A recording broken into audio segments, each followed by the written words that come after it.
So I want you to picture this. You're sitting in a boardroom, right? Okay, I'm there. And across the table from you is just, well, one of the most brilliant legal minds in the city. Oh, sure. The kind of lawyer who just commands the room. Exactly. Yeah. I mean, their analytical skills are razor sharp. Their arguments are incredibly creative and persuasive. Right. They have that commercial astuteness that just makes them a formidable force in any negotiation. Yes, absolutely.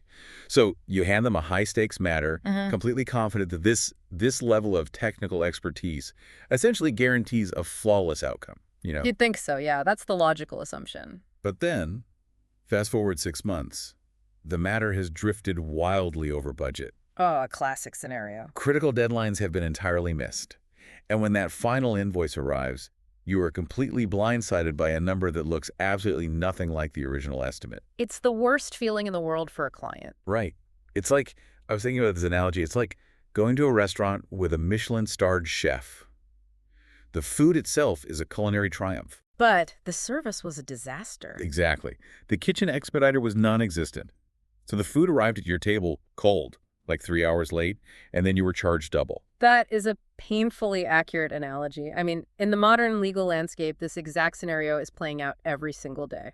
It's crazy to think about. And it's exactly what we're tackling in today's deep dive. Yeah, we have a really fascinating stack of sources today. We do. We're looking at a couple of highly detailed industry blogs focused on legal project management, or LPM, and specifically its rapidly growing footprint across the African continent. And looking at this research, it really forces us to confront a very uncomfortable reality about how professional services operate. Uncomfortable is definitely the right word for it. Because, we have operated for decades under this assumption that substantive expertise is the only variable that truly matters. The old hire a brilliant lawyer, get a brilliant outcome logic. Exactly. But the reality on the ground, and the primary focus of the research we're examining today, proves that technical brilliance is incredibly fragile. Fragile? How so?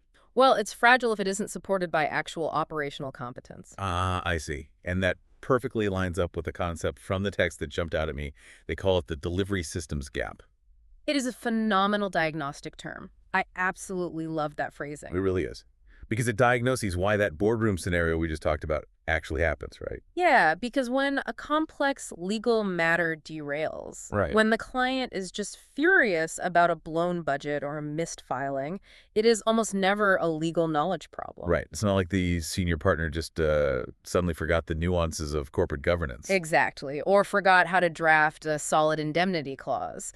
The failure happens in this invisible space between knowing the law and actually delivering the work to the client. The gap. The gap, yes. Yeah. Somewhere in that gap, law firms and in-house teams are they're hemorrhaging time, they're bleeding their profit margins, and they are systematically destroying client confidence. So if the root cause is this delivery systems problem, then just telling exhausted lawyers to, I don't know, work harder or be more careful is completely futile. Oh, completely. It's a structural issue, not an effort issue. Right. But okay, before we get into how the industry is supposedly fixing this with LPM, I have to voice a skepticism I had immediately upon reading these sources. Let's hear it. When I hear the words project management, my mind instantly goes to, like, generic corporate jargon. Oh, absolutely. Gantt charts and synergy. Exactly. I picture software engineers using agile methodologies or construction foremen with massive spreadsheets. Right. If I'm a senior partner at a law firm billing huge hourly rates, why on earth would I want to adopt a framework built for pouring concrete? You wouldn't. Isn't this just going to drown legal teams in administrative paperwork? Well, if you try to take a standard project management framework and force a law firm to use it, Yes. it will absolutely result in an administrative nightmare. So the texts actually agree with me on that. They do. The sources are incredibly explicit about this distinction. They highlight that historically, if a legal professional wanted to learn how to manage matters better, they had to turn to those generic certifications. Like what specifically? Well, you might look at the PMP certification, which is fundamentally built around construction and manufacturing paradigms. Okay, yeah. Or you might explore Prince 2, which was designed for massive, rigid government infrastructure programs. Right. Building a new national highway system, not navigating a fluid corporate merger. Precisely. The variables in legal work are entirely different, and the sources break down exactly why those generic frameworks collapse in a legal environment. I'd love to unpack that. What's the first variable? First, you have variable scope. Okay, Think about it. If you are building a bridge, the river doesn't suddenly change direction halfway through the project. I would hope not. Right. But in law, the scope of work changes constantly based on what opposing counsel files on a random Tuesday. Or how a judge rules on a preliminary motion, I imagine. Exactly. Or, what hidden liabilities you uncover during discovery. It is inherently adversarial and unpredictable. Which means your project plan has to be built to absorb constant shocks. Can't be rigid. Yes. And the second variable is billable hour economics. Ah, the classic law firm model. Right. The financial incentives and the structural realities of a firm billing by the hour are entirely different from a fixed bid manufacturing contract. That makes total sense. What else? Third, you're dealing with profound regulatory and ethical risks. You cannot simply decide to, say, skip a compliance step because the project is running behind schedule. Because the penalties for doing so are catastrophic. You could get disbarred. Exactly. And finally, the attorney-client relationship is built on a unique foundation of confidentiality and fiduciary duty. You definitely cannot manage a high-stakes litigation matter the same way you manage a software rollout. No, you can't. It's a completely different animal. Okay, so if the generic frameworks fail because they just ignore the reality of legal practice, what fills that void? This is where the sources introduce the International Institute of Legal Project Management. The ILLPM. Yes, they operate across 63 countries, and the texts present them as the global standard bearer. And that's specifically because they didn't try to adapt a construction manual for lawyers, right? Right, exactly. They built a framework from the ground up based entirely on those unique legal realities we just talked about. And that bespoke nature is what makes it actually functional. It is. The ILPM framework is built on a four-step backbone that is, well, it's remarkably elegant, but it requires immense discipline to execute in a live practice environment. Well, I really want to walk through how these 4 steps actually operate on the ground. Because reading them on a page is one thing, but applying them seems like it would require a massive behavioral shift for a lot of traditional lawyers. Oh, it's a huge culture shock for many. I bet. So the sources list step 1 as define and price scope before work begins. Right. Now, that sounds like common sense, but if it were easy, this delivery gap wouldn't exist. Why is this so hard for legal teams to actually do? Because it requires a difficult conversation before the meter starts running. What kind of conversation? Well, think about how lawyers are generally trained. They're trained to say yes to clients, to be the heroic problem solvers. Right, the fixer. So when a client calls with a mess, the instinct is to immediately dive into the legal research and start drafting. Let's fix this right now. But step 1 demands that you stop. Exactly. It requires the legal team to explicitly define the boundaries of the engagement. What exactly are we doing? And what assumptions are we making about the client's data? Yes. And most importantly, what are we not doing? That negative boundary seems crucial. You have to define the edges of the box so the client knows when they're stepping outside of it. That's a great way to put it, yes. And only once that box is defined can you accurately price the work. Which leads directly into step 2, which the texts call plan resources and communicate progress. Correct. So let's drill into the resourcing part. Is this just about deciding, which junior associate gets stuck with the boring document review? It is far more strategic than that. It is about matching the right level of legal expertise to the right task based on the budget you just established in step 1. Okay, give me an example. Well, if you promised a client a piece of work for $50,000, you cannot have a senior partner billing $1,000 an hour doing routine proofreading. Oh, right. The economics will just collapse instantly. Completely. Step 2 is about sequencing the work, assigning the right personnel, and establishing the communication rhythm with the client. Like how often will they be updated? Exactly. What metrics will they see? Are we doing weekly emails, a monthly dashboard? Got it. So you have the scope defined, you have the team planned, and the client's expectations are set. Step 3 is simply execute. Yes. Which I assume is where the actual substantive legal work happens. It is, but it is execution within the boundaries of the plan. This is where the discipline really comes in. Meaning what, exactly? As the lawyers are drafting the contracts or preparing for court, they must actively measure their progress against the budget and the timeline they established in steps 1 and 2. So they aren't just working in a vacuum. Right. They are executing a managed process. And then we hit step 4, which the sources call close the matter. And I have to say, looking at how most fast-paced corporate environments work, I suspect this step gets skipped about 90% of the time. You're being generous. Yeah. It's the most neglected phase of the entire legal life cycle. I can imagine. Oh. Usually the final document is signed, the lawyer breathes a sigh of relief, fires off a quick congratulations email to the client, and immediately pivots to the next burning fire on their desk. That is exactly what happens. But the IILPM framework insists that structured closure is essential. It protects both the firm's margin and the client relationship. What does structured closure actually entail, mechanically speaking? Like, what are they doing? It means conducting a final review to ensure all billable time has been captured accurately before the invoice is generated. Oh, right. Don't leave money on the table. Exactly. It also means archiving the knowledge gained during the matter so the firm doesn't have to reinvent the wheel next time. That's huge for efficiency. And crucially, it means having a formal debrief with the client To evaluate the legal outcome. to evaluate their satisfaction with the process, not just the outcome. Did they feel informed? Did the budget align with their expectations? I see. So I'm looking at this four-step framework. Define, plan, execute, close. And the sources make a really fascinating claim here. What's that? They argue that implementing this structure makes bad habits structurally impossible to sustain. It's a bold claim. Very bold. Mm-hmm. If a firm actually forces its teams to adhere to these four steps, the delivery gap theoretically closes. But, theory is cheap. Always. I want to look at the economic reality. Let's explore the concrete competitive advantages a firm gains when they shift from this sort of chaotic heroism to structured delivery. Let's do it. The sources outline several massive advantages, and the first one goes straight to the bottom line. They call it scope discipline. Yes, the text refers to poor scope discipline as a margin killer, driven by, I love this phrase, the silent accumulation of unscoped work. It's poetic and terrifying. Totally terrifying. Yeah. I want to conceptualize how this actually happens in a sophisticated firm. Mhm.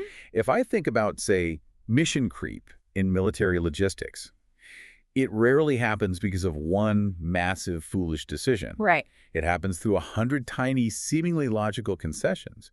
A supply line gets extended just a few more miles to support a minor objective, then a few more miles to secure a flank, and suddenly the entire logistical network collapses under its own overextended weight. That is a brilliant way to look at it. How does that translate to a legal matter? The mechanism is almost identical. Let's look at a classic example from corporate law, a mid-market mergers and acquisitions deal. Okay, an M&A deal. So the law firm agrees to handle the legal due diligence for the acquiring company for a fixed fee.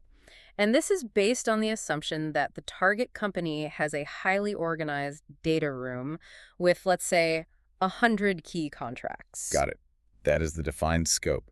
The logistical supply line is set for 100 documents. Exactly. But when the associates actually log into the data room, they find a disorganized mess of 500 documents. Oh boy. And among those documents, they spot potential regulatory issues that weren't initially disclosed. Now the mission has fundamentally changed. The scope is blown up. Completely. But what usually happens next in a firm that lacks LPM discipline?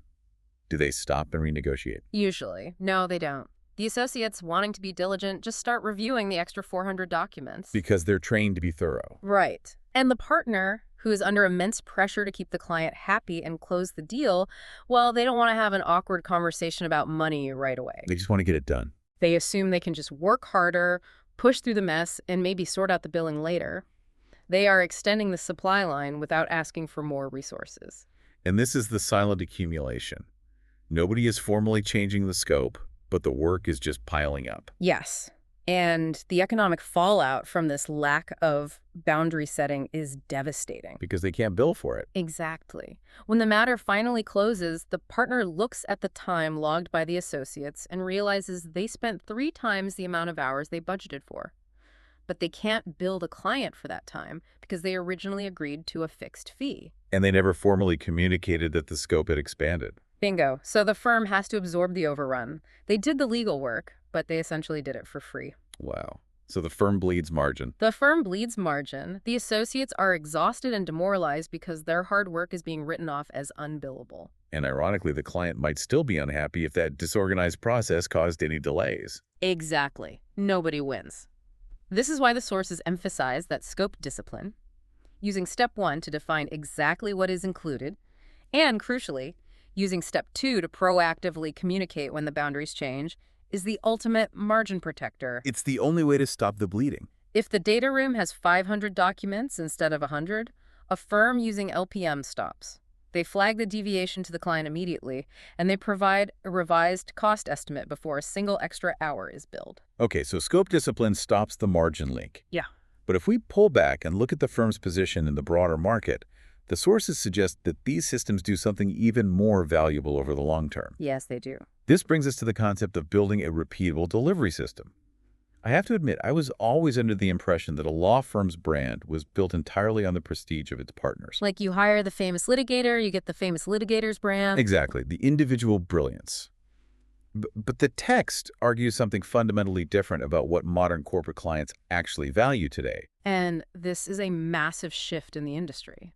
The sources argue that a modern law firm's brand is no longer just about the bespoke, artisanal brilliance of a specific partner. Then what is it about? It is increasingly built on the predictability and reliability of the client experience. Predictability. Yeah. That sounds incredibly boring for a profession that prides itself on intellectual fireworks. It might sound boring to a lawyer, sure, but to a general counsel managing a corporate legal budget, predictability is the holy grail. I can see that. No surprises for the finance team. Exactly. Exceptional legal teams are realizing that they cannot rely on heroic, chaotic, individual effort to save the day every single time. They have to build standardized systems for their recurring matter types. So if we go back to our M&A example, what does a repeatable system look like versus the heroic approach? Well, in the heroic approach, every time the firm takes on an M&A deal, the partner basically invents the process from scratch. Just winging it based on experience. Right. They rely on their memory and their personal experience to guide the team. If that partner gets sick or is overwhelmed with another case, the quality of the delivery plummets. The client experience is a total roll of the dice, depending on who is staffing the matter that day. Exactly. But with a repeatable LPM system, What happens then? with LPM, the firm has mapped out the optimal workflow for an M&A deal. They have standard templates for scoping the work. They have established communication protocols. They have a predefined sequencing of tasks. Well, it's plug and play. Yes. So when a corporate client returns for their fourth transaction, they aren't hoping they get the organized version of the partner on a good day. They know they are plugging into a highly refined, institutionalized machine. And that machine will deliver the work exactly the way they expect it. That institutionalization of quality seems like a huge competitive moat. If I'm a client, I'm going to keep going back to the firm that gives me zero surprises. Zero operational surprises, precisely. And that leads directly into how LPM transforms budget management. Which is perhaps the most sensitive area of the entire attorney-client relationship. Without a doubt. The sources make a psychological point here that I found really profound. They argue that when a firm has to write off billable hours, when they have to quietly erase time from an invoice to make it palatable to the client, it isn't just a financial loss. It's much deeper than that. They say it is fundamentally a trust problem. It is a massive breach of trust because it reveals to the client that the firm was not in control of the process. Think about the mechanics of how traditional billing often works. The legal team grinds away for a month. They log their hours into the system. Then, at the end of the month, the finance department runs the pre-bills. The dreaded month-end review. Right. The partner looks at the total and realizes, oh no, we spent way too much time on this. If I send the client an invoice for $100,000 and we estimated 50, they will literally fire us. So the partner starts slashing hours just to get the number down to something they are willing to defend. Exactly. The sources call this discovering a number at month end. You don't know what the cost is until the damage is already done. That sounds incredibly stressful. It is. But a firm utilizing legal project management operates on a completely different paradigm.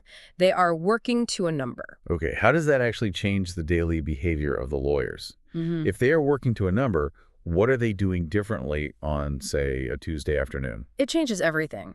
If the budget for a specific phase of litigation is $20,000, the project manager or the lawyer trained in LPM is tracking the consumed budget in real time. Real-time visibility. Yes. So by Tuesday afternoon, they can see that the team has already burned through $15,000 of time, but the phase is only half complete. Uh-oh. Exactly. Because they have that visibility, they can intervene immediately, they can reallocate the work to more cost-effective juniors, they can adjust the strategy, or, this is key, if the scope has legitimately expanded due to unforeseen complexity. They can call the client? They can proactively call the client on Wednesday morning to discuss the budget, rather than waiting for the month-end billing panic. It transforms the budget from a historical record of what happened into a forward-looking management tool. And from the client's perspective, that proactive communication is invaluable. Even if it means paying more. Yes, even if the budget needs to increase, a client will almost always respond better to a logical mid-month conversation about scope expansion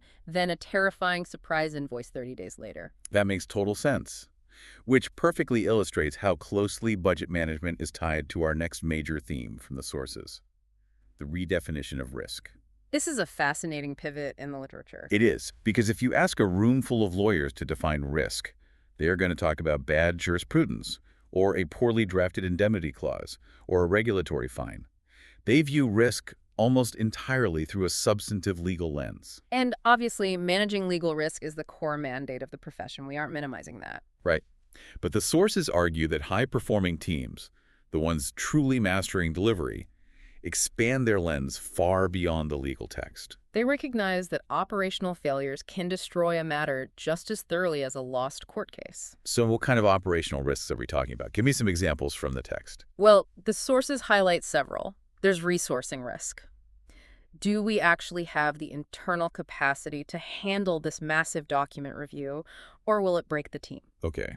There's deadline compliance risk. If we draft a flawless, impenetrable commercial contract, but we deliver it to the client 2 days after their commercial window to sign the deal has closed. Then the legal perfection is completely irrelevant. Exactly. The outcome is a disaster. The legal risk was zero, but the delivery risk was fatal. Wow. And the most insidious operational risk the sources identify is client relationship and communication risk. Oh, this is a big one. There is a specific phrase in the text regarding this that I think every professional should have framed on their wall. It says, silence is not neutral. It is a brilliant encapsulation of client psychology, isn't it? It really is. I mean, think about it. If I hand a massive bet-the-company litigation matter over to outside counsel, and then I don't hear a single word from them for 3 weeks, You're panicking. my anxiety is absolutely spiking. I am not sitting in my office assuming they are quietly executing brilliant legal strategies. I assume they have forgotten about me, or worse, that they have discovered something catastrophic and are afraid to tell me. Human nature abhors a vacuum. When professionals go silent, clients fill that void with their worst fears. And yet lawyers often justify their silence by saying, well, I'm busy doing the work. I don't want to bother the client unless I have a massive breakthrough to report. Which is a fundamental misunderstanding of what the client actually needs. Right. The sources emphasize that stakeholder communication is not just polite customer service. It is a critical risk management discipline. LPM builds structured communication into the workflow. So it's not left up to chance. Exactly. Step 2 of the framework demands that you establish how and when you will update the client. You agree upfront. We will send you a brief status report every Friday at noon, detailing budget consumed, tasks completed, and next steps. So even if nothing major has happened, that Friday email acts as an anxiety relief valve. Yeah. It proves the matter is under control. Yes. It manages the psychological risk of the engagement. It ensures that when you do deliver the final legal product, the client is actually receptive to it, rather than resentful of the process it took to get there. Okay, up to this point, our entire analysis of margins, write-offs, and client communication has been heavily focused on traditional private practice law firms. True. But the sources make it clear that the delivery systems gap is not confined to private practice. We need to look at what this means for the lawyers sitting on the other side of the table. The in-house counsel. Yes, the folks operating inside corporate legal departments. The structural pressure on in-house legal teams is entirely different from private practice, but it is equally, if not more, intense. Well, if you are a general counsel at a large corporation, you are facing a relentless dual mandate from the executive board. Let me guess. Do more with less and prove your value. Exactly. You are constantly being pressured to reduce your external legal spend. Stop sending so much money to those expensive law firms we just talked about. Right. And simultaneously, you are being asked to handle an ever-increasing volume of internal, regulatory, and commercial work.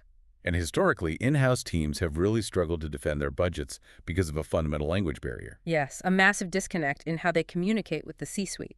The lawyers speak the language of legal nuance. They talk about regulatory shifts and complex liability risks. But the rest of the business, the CEO, the CFO, They speak the language of metrics, efficiency, and ROI. Exactly. If a GC goes to the CFO and says, we need more budget because the new data privacy laws are really complicated, the CSO just sees a black hole of expense. This is where legal project management becomes a transformative tool for in-house teams.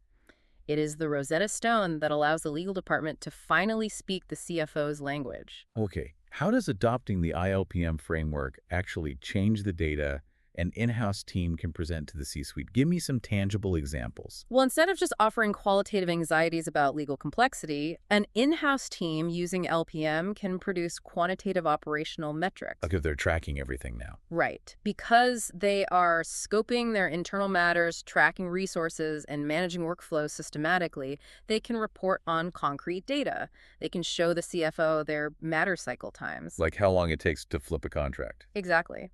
They can prove, for example, that they have reduced the time it takes to review a standard vendor contract from 14 days down to 3 days. Which accelerates the company's ability to do business and generate revenue.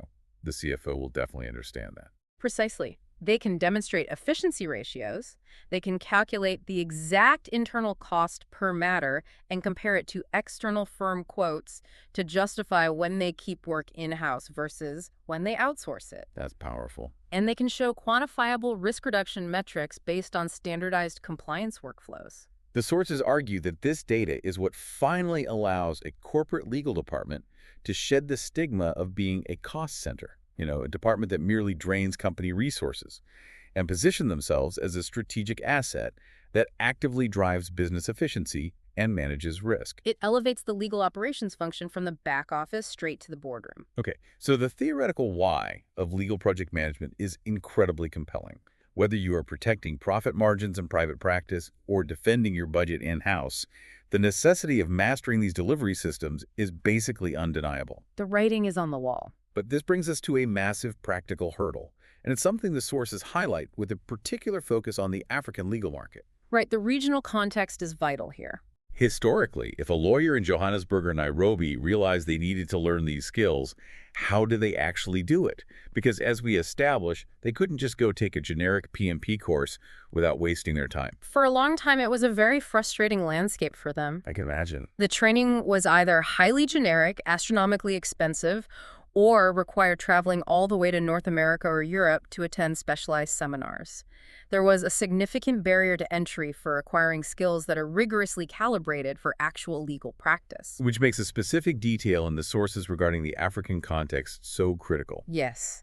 The texts introduce an organization called Pocket Advisor, and they explicitly note that this group is the only IILPM-appointed training provider across the entire African continent. That is a remarkable point of exclusivity. It really is. It means that if you are a legal professional operating in Africa, this specific globally recognized certification pathway is completely unavailable to you anywhere else on the continent. Pocket Advisor holds the sole key to the standard in that region. It's a huge opportunity for local practitioners. So let's break down exactly what that standard is, because the sources detail two distinct certification pathways, and I know the acronyms can get a bit confusing. We have the LPP and the LPA. Let's start by defining the LPP. Okay, so the LPP stands for Legal Project Professional. You can think of this as the practitioner level designation. Meaning you have to be a lawyer. Exactly. The sources are clear that this is reserved for qualified attorneys, individuals holding an LLB or equivalent degree who are actively engaged in the practice of law. So this is for the partners, the senior associates, the in-house counsel. Exactly. And importantly, it is not just an academic certificate you get for passing a multiple-choice test. The ILPM requires candidates to meet specific workplace prerequisites. So it proves actual experience. Right. The LPP designation is designed to signal to the market that this attorney hasn't merely read a theoretical book on project management. They have demonstrated the practical ability to apply this framework in a real-world, high-stakes legal environment. Okay, so the LPP is for the practicing lawyers. Then we have the second designation, the LPA, or Legal Project Associate. Yes. Now, I want to push back on this based on how law firms traditionally operate. Go for it. The hierarchy in most traditional firms is notoriously rigid. Yeah. The lawyers are the revenue generators, everyone else is just support staff. That is the outdated view, yes. But if I am a hiring partner at a major firm holding that view, why should I care if my legal secretary or my paralegal has an LPA certification? Isn't all the real value residing in the attorneys with the LPPs? Isn't the LPA just sort of a watered-down participation trophy? That is exactly the traditional mindset that causes the delivery system's gap in the first place. Oh, really? Yes, and the sources aggressively dismantle that perspective. If a hiring partner dismisses the LPA, they fundamentally misunderstand how modern legal work is actually executed. How so? Matter management is not a solitary activity performed by a genius partner in a closed office. It is a complex team sport. Okay, so how does the LPA actually function within that team dynamic? The LPA is a substantive, internationally recognized qualification designed specifically for legal support professionals, Sure. paralegals, practice managers, compliance officers, and even legal technologists. Oh, so it covers a wide range of roles. Yes, it is also the designated pathway for attorneys who might be returning to practice after an extended career break or legal graduates who are still completing their articles. So it's really about building operational competence at every single level of the firm? Precisely. Think back to our Michelin star chef analogy. Okay. The partner with the LPP is the executive chef defining the menu and overseeing the kitchen. But the paralegals and practice managers with the LPAs, they are the vital expediters, the sous chefs, the logistics coordinators. I see. If the partner builds a brilliant project plan, but the support staff doesn't understand the framework, doesn't know how to track the budget, or can't manage the stakeholder communication protocols, the whole system collapses. The food still comes out cold. Exactly. The LPA credential demonstrates structured competence in managing these workflows. It provides the firm with the operational leverage it needs to actually execute the partner strategy. That makes complete sense. If everyone is speaking the same operational language, the friction just disappears. It's a game changer for firm culture, honestly. And speaking of language, the sources emphasize the phrase internationally accredited when discussing both the LPP and LPA. Yes. We all know that on the internet, internationally accredited can sometimes mean absolutely nothing, just a digital badge you pay for. How does the text define the actual value of this accreditation? Because the ILPM operates across 63 countries, earning one of these designations places you on a global professional register. This isn't just a marketing buzzword. It has massive commercial implications, particularly for African practitioners. Because it bridges the gap between emerging markets and global financial centers. Exactly. It provides a recognized common operational language.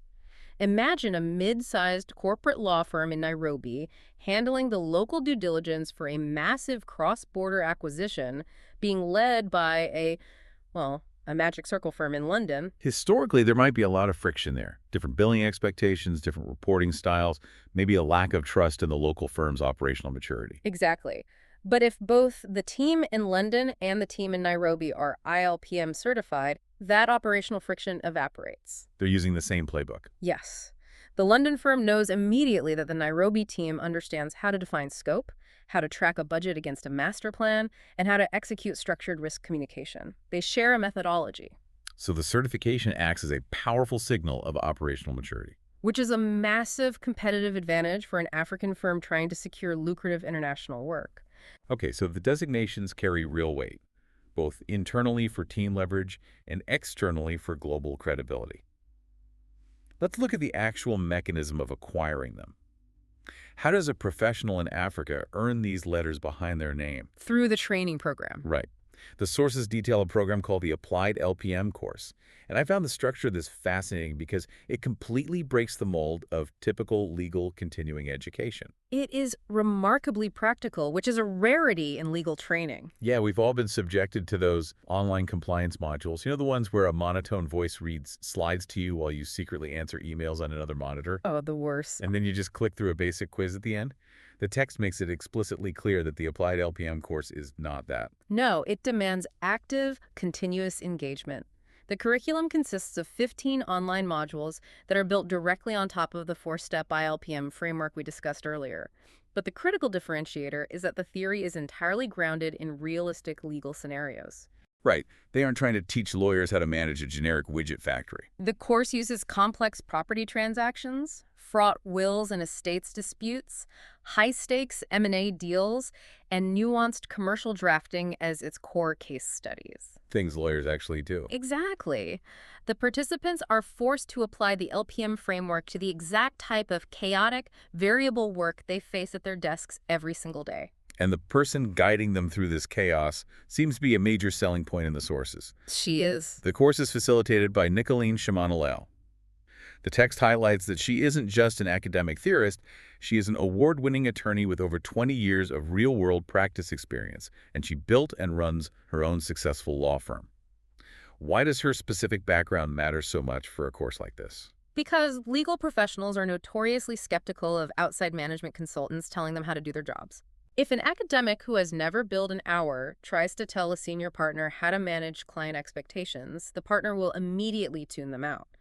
But Shoan Liu has actually lived the reality of the delivery systems gap. She knows what it feels like when a client calls on a Friday afternoon demanding a complete rewrite of a contract by Monday morning. Exactly. She understands the pressure of billable targets, the anxiety of month-end invoicing, and the complexities of managing junior staff.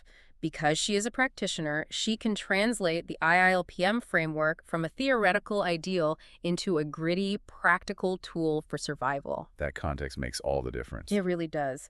The text notes that the course includes live weekly facilitation sessions with her, which are recorded for flexibility, by the way, and even offers one-on-one coaching options so participants can map the framework directly onto their current firm's operations. That's incredibly hands-on. But the true test of any credential is the assessment. If I can just pay the tuition, sit through the live sessions, and automatically get my LPP, the credential is fundamentally meaningless to the broader market. How rigorous is the actual assessment process?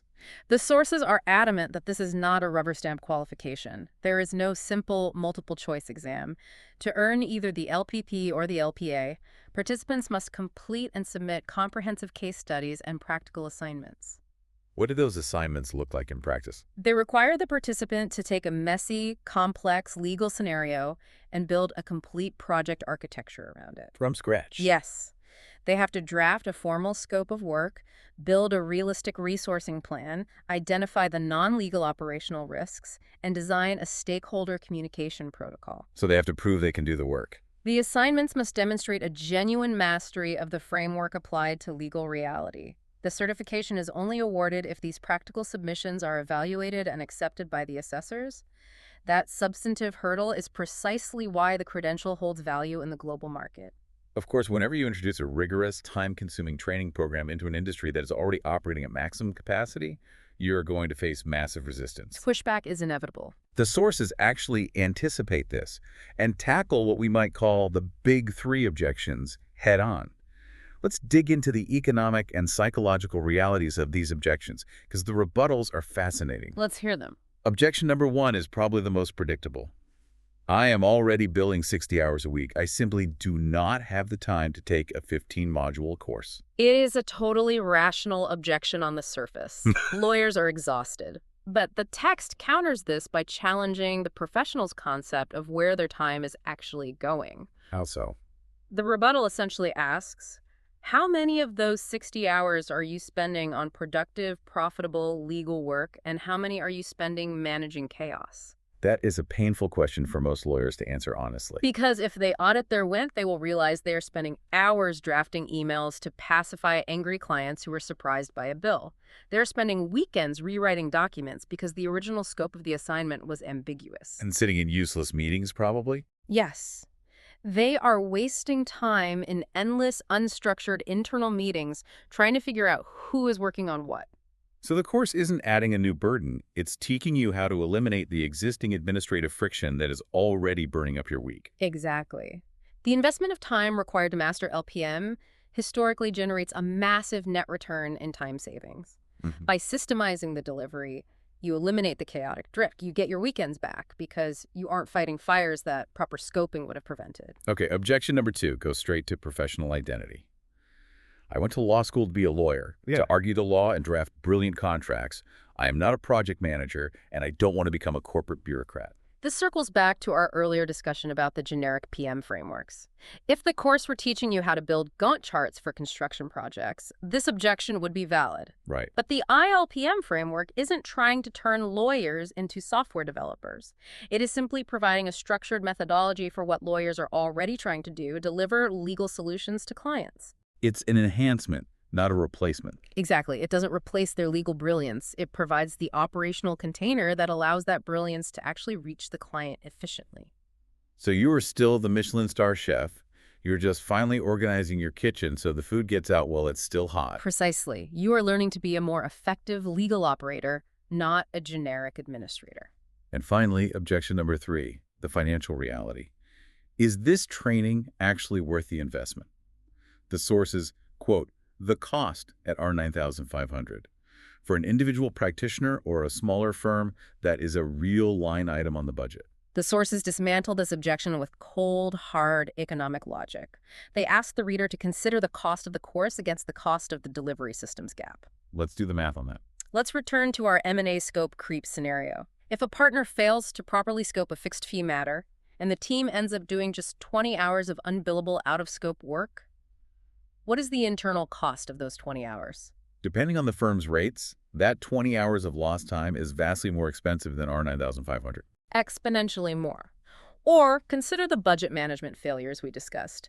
If a partner has to quietly write off 30,000 Rand from a month-end invoice just to salvage a relationship with an angry client who felt blindsided, That single write-off dwarfs the cost of the LPM training. it does, and that's just the hard costs. It doesn't even factor in the invisible cost of a frustrated client who simply takes their future business to a competitor who offers more predictable delivery. The return on investment mathematics are undeniable. Yeah. Implementing these systems prevents the margin leakage that plagues modern practice.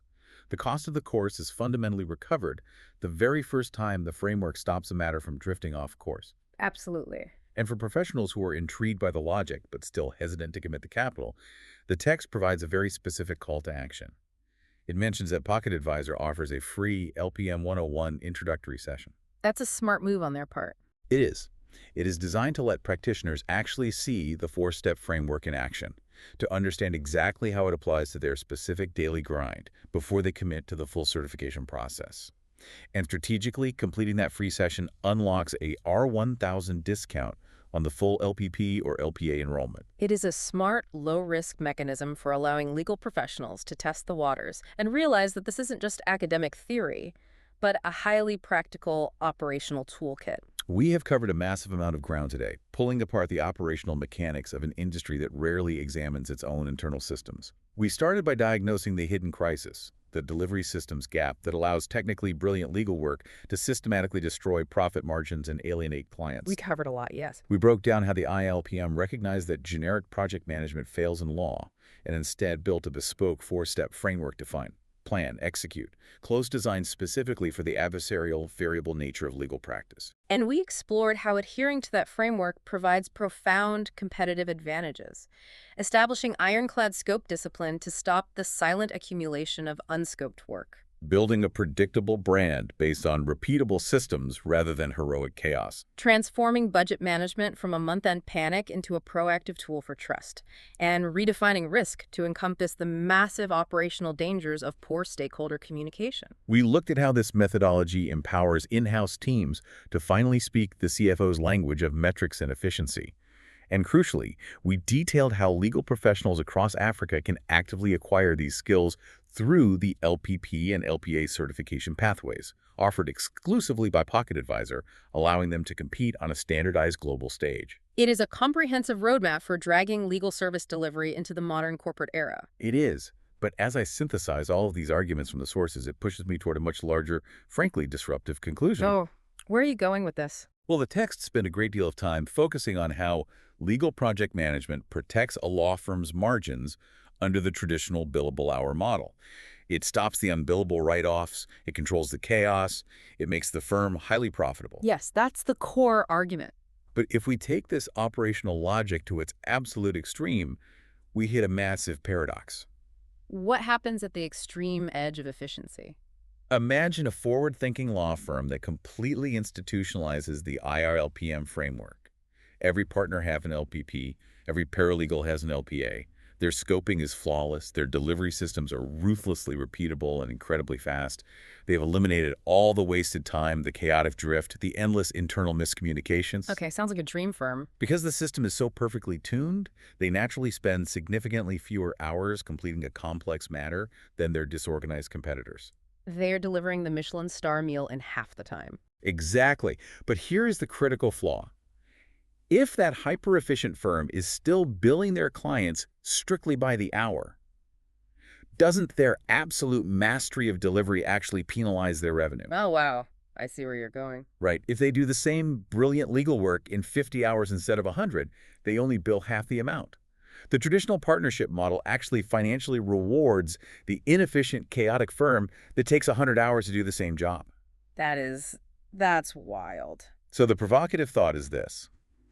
Does the true ultimate competitive advantage of legal project management inevitably force a firm to abandon the billable hour entirely? If you possess absolute operational mastery over your delivery systems and you know exactly what a matter costs to execute, doesn't that force you toward value-based, fixed-fee pricing models? It almost asked you. In the end, if you truly master how legal services are delivered, the old, entrenched way of billing for them might just become the single biggest bottleneck to your firm's growth. That is a staggering paradigm shift. The sources position LPM as a tool to fix the current system, but you are suggesting that perfecting the current system actually breaks its underlying economic foundation. Exactly. You close the delivery gap, and suddenly the entire financial model of the profession has to evolve. That is an incredible thought to leave on. It's definitely something to chew on. We want to thank you for joining us as we unpack the complexities of the modern legal landscape. Whether you are billing hours at a major firm, managing external spend in-house, or operating in an entirely different professional service, we encourage you to look critically at your own delivery systems. Where is your margin leaking? Where is silence breeding anxiety? Examine those invisible gaps in your own practice. Until next time, keep digging deeper.